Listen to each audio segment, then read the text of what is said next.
Hey y'all, today is the second day of fall, and I know most people are working on, flower pots where they are, decorating for fall, wanting fall arrangements and that kind of thing. And there's lots of those on the internet right now. But I thought I would try something a little different. Um, Maybe you're in an area like I'm in where your garden centers only carry a limited amount of, types of annuals, and you've grown something this summer that you would like to have next spring and summer, but you're not sure if your garden center is going to carry it again. So I'm going to show you, if you have a plant, an annual, that you would like to overwinter and, be able to plant it out in your yard again next spring. You can just take a couple cuttings, and during the wintertime, you're not really going to want to grow these. You're really just trying to get them to establish roots so that you can, have them next year. You want most of your focus to go into the root growth of the cutting. And so I'm going to show you how to do that. Okay, you're going to want to look for a cutting that is a little more soft. You don't want to get the ones that feel real woody. Basically, it'll be the newer growth. And when you go to take your cut, and I'm going to estimate maybe around 5 inches, but you want to go back to where you have at least 4 sets of leaves here. And you're going to want to come back behind the fourth one and cut. And so we're going to cut this again, so it's not really going to matter, but you want to make sure that you're going to have plenty of leaf nodes here. And so that's what you want to look for when you're going to do a cutting. The ones that are a little more pliable, flexible, soft, however you want to say it. And that's the kinds you want to look for, and you want to take several cuttings.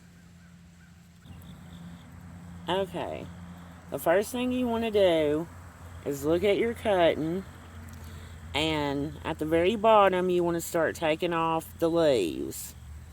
You can pull these off or you can cut them off.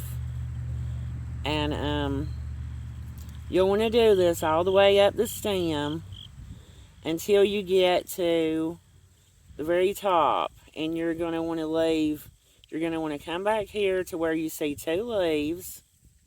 If you can see that. And you're going to want to take all of this other top stuff off. You don't want any flowers on your cutting. And so you'll just continue to cut all of the leaves until you just have those 2 left at the top. So,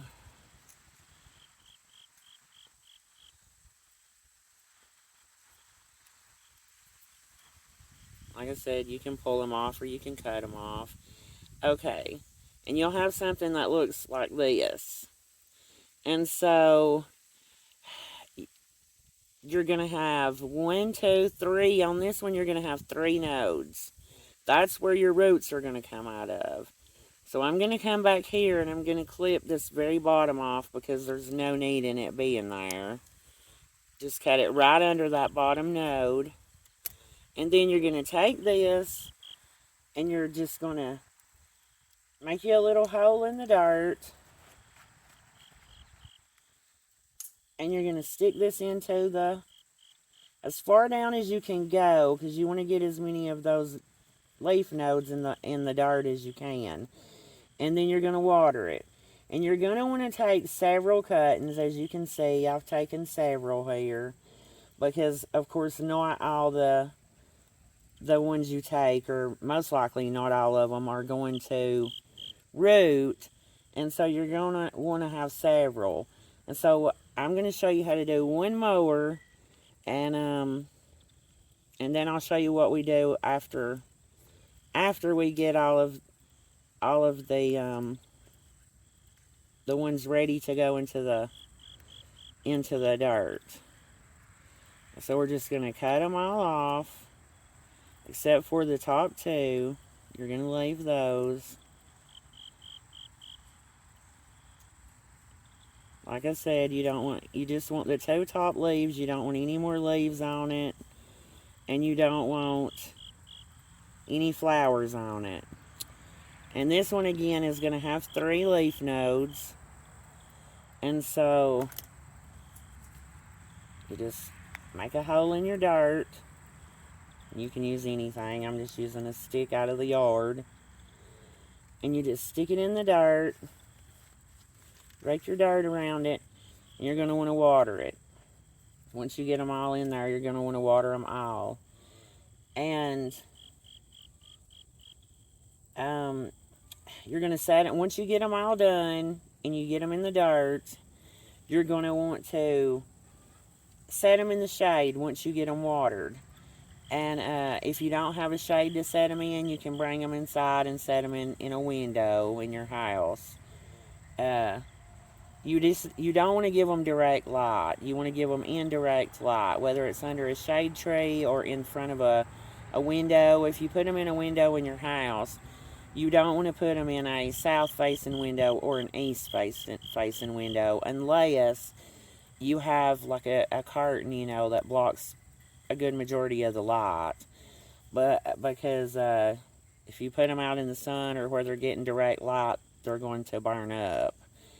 And so, but this is a way to, be able to have a plant that you grew, that you really enjoyed in your yard during the summertime, but you're not sure if your garden center is going to carry them the next year. It's really hit or miss with my garden center. Sometimes they have, the same thing 2 or 3 years in a row, and then sometimes they may have it and you may not be able to get it again at all. And so, and it can be pretty pricey if you're having to order online and pay shipping and all that stuff for something specific. And this way you're able to just, like I said, you're not trying to grow this in your house during the winter time. And most likely it's not going to grow unless you put it under grow lights and all that kind of stuff. You're just wanting it to establish roots. And in my zone, 7B, 8A, about mid-February, when the days start getting longer, they will actually start growing. And once you start seeing new growth on them, because you don't want to fertilize them with liquid fertilizer or anything like that during the winter time.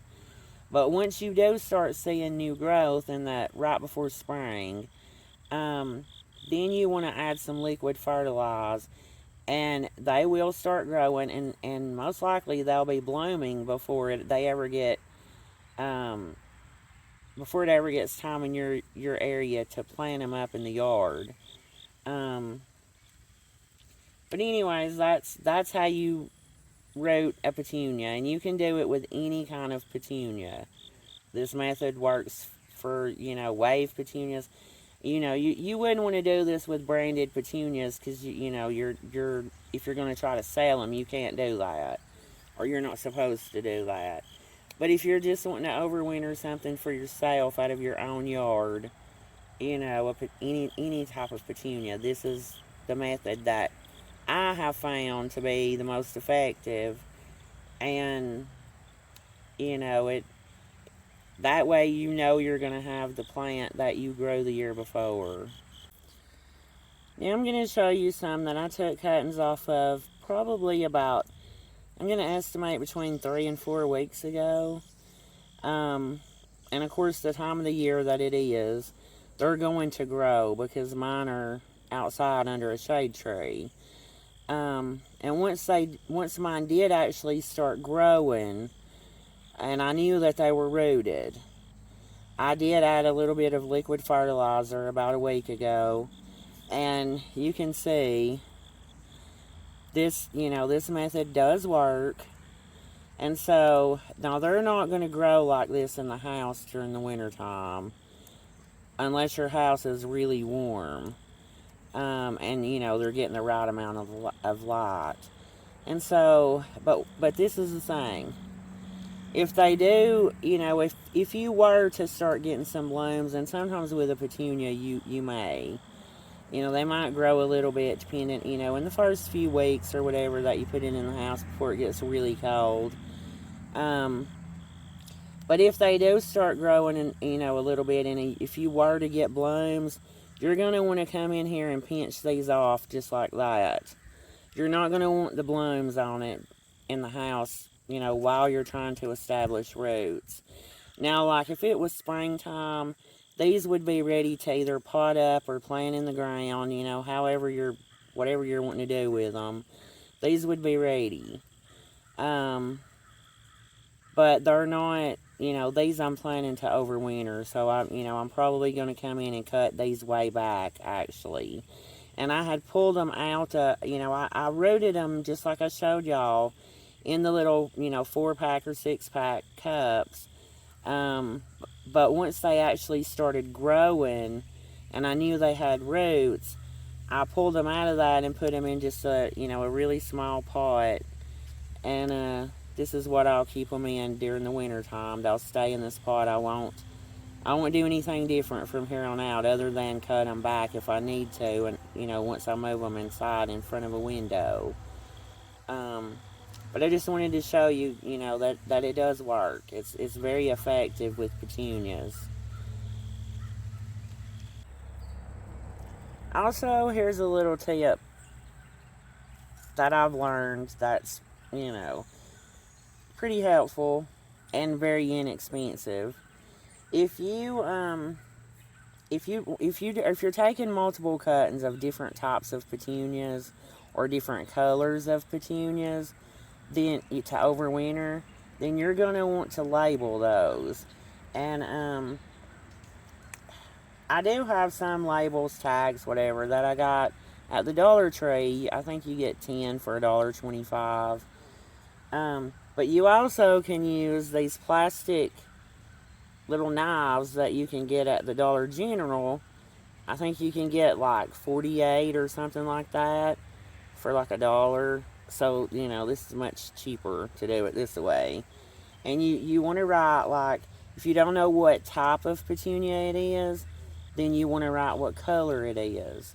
And so you would just write it on your little knife here, and then you would just stick it in the dirt like that, and that way you'll know what color is what during the winter time when you're waiting on them to develop their roots and stuff.